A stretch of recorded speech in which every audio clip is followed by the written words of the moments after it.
Wiesz, co ja? Że mama. Hải nó to ấy, giờ này chạy chuyện đã rồi rồi, nó đã đêm nó đã rồi. Ôi giời ơi, cô ơi.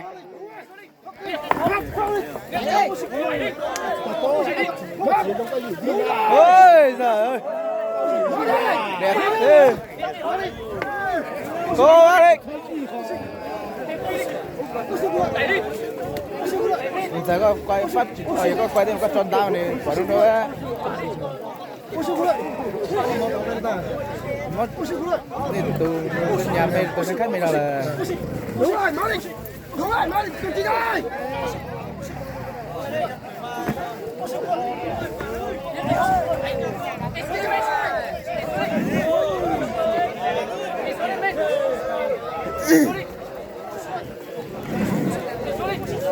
Đúng rồi, móc.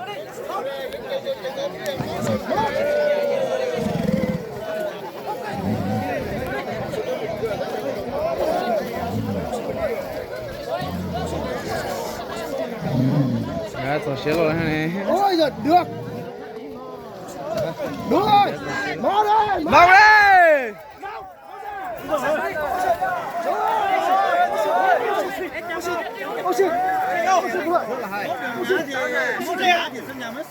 Đây là trống.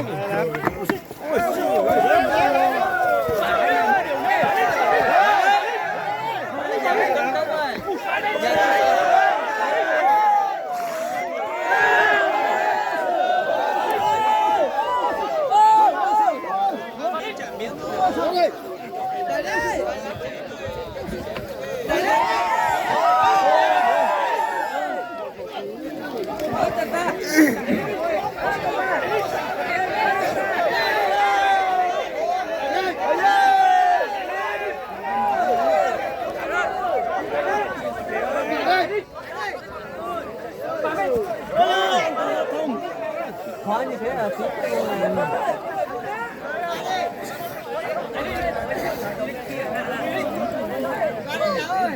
Nhà tôi nhiều kẹp vào cái kẹp luôn.